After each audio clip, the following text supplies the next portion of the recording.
ফেরেশতারা জান্নাত সাজায়, আসমান সাজায়। ফেরেশতারা ডেকে বলে রব্বুল আলামিন কি হলো যে কারণে আসমান সাজাইলেন, জান্নাত সাজাইলেন? রব্বুল আলামিন তখন বলে আসলাহাল আবদু মাওলাহু, এক ভেগে যাওয়া গোলাম আজকে তার মনিবের সাথে সম্পর্ক তৈরি করে নিয়েছে। আল্লাহ আল্লাহ বলে আমার এক গোলাম আমার থেকে ভেগে গেছে রে, অনেকদিন ওই আমার সেজদা দেয় নাই, আজকে দিছে। অনেকদিন সে আমারে ডাকে নাই, আমি খুব কষ্ট পাচ্ছিলাম। আমার বান্দা আমার হাতে গড়া, আমার দেওয়া নাক চোখ কান, আমার দেওয়া জবান, আমার দেওয়া জিহ্বা, আমার গড়া বান্দা আমারে ভুলে আমার থেকে ছুটে গেছে।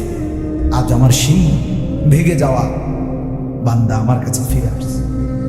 লাল্লাহু আশাদ্দু ফারাহান মিন তাওবাতি আবদিহি। নবী সাল্লাল্লাহু আলাইহি ওয়াসাল্লাম বলেন আল্লাহ তাআলা ভীষণ খুশি হয় বান্দা যখন তওবা করে। এজন্য যুবক ফিরে আসো, নওজোয়ান ফিরে আসো, নিজের ক্ষতি করো। আমি প্রত্যেক দিন বলি তুমি মরে গেলে পৃথিবীর কিচ্ছু আর এই বন্ধুরা ধোকা ধোকা। একটা ফোলা ফ্যান তুমি মরলে খানা বন্ধ করতে হবে, কসম খোদা তুমি লিখ কেন? তোমার একটা ফ্রেন্ড এক লগে যদি বইয়ে বইয়ে বিড়ি খায়, তোমার লগে গাঞ্জা খায়, ফুটটা খায়, বাবা খায়, মদ খোর, গাঁজা খোর, একসাথে বইয়া উলঙ্গ ছবি দেখো, ওই জানোয়াররে জিজ্ঞেস করো বলে আমি মরলে আমার ঠ্যাংটা ভাঙলে তুই এক বেলা খানা বন্ধ রাখবি? কথা বুঝেন নাই? ধোকা ধোকা, এগুলো ধোকা। আর কেউ থাকবে না। আরে আপন বাপ মরলে যে সন্তানরা দিনের বেলা দাফন কাফন করছে, তারা কি সেই সন্তানরা, আপন সন্তানরা রাতের বেলা ভাত খায় না? কথা বলেন না কেন? পাশের ঘর থেকে খানা রান্দাই আরো বেশি খায়, আরো একটু বুঝতে লাও যেই কান্দাটা তুমি কাঁদছো আজকে কি ভাইয়া, তাইলে তাহলে আপন বাপ তারপরেও তো সন্তান খানা তোমার লেগে কাঁদবে কি? এই জন্য পৃথিবী আমাদের কারো জন্য থামবে না ভাই, থামবে না।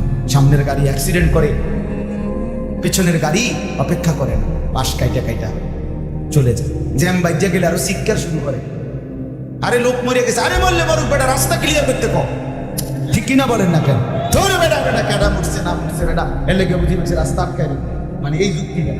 তাহলে ক্যাডা মরছে না মরছে মানে তোর মতো এক মানুষ মরছে, ঠিক কিনা বলেন না? তোর মতো এক সুস্থ সবল মানুষ মরছে বেটা, যে একটু আগে হাত নাড়তো পা নাড়তো, সেই মানুষটা এখন রক্ত মুছতেছে বেটা। পাত্তাও নাই, কিসের সময় কার হাতে সময়? সবাই মেশিনের মতো যন্ত্রের মতো দৌড়ে গেছে। রাস্তায় দেখেন না সিএনজি অটো কি করে সবাই, কারো হাতে সময় নেই, ঠিক কিনা বলেন? কে কাকে ঠেলিটা যাবে, কারো হাতে সময়, কে কার জন্য থাকবে? এই জন্য তুমি নষ্ট হয়ে গেলে বন্ধু, কেউ তোমারে ফিরাবার না, তোমার জন্য ভাববে কেউ, ডাকবে কেউ, কাঁদবে কেউ নাই। আরে আপন মা বাপের তো খবর নাই এখন। আপন বাপ সাইয়া রয়েছে দেখে তার ফুতে আজকে 6 বছর 9 বছর এক ওয়াক্ত নামাজ পড়ে না, এবারে বলে বিড়ি খায়, বহন খায়, চা দিয়া ভিজাইয়া খায়। এবারে মাইছোটা সেকেন্ডের মানুষ পড়লে পড়ছে, না পড়লে রাতের ব্যাপার।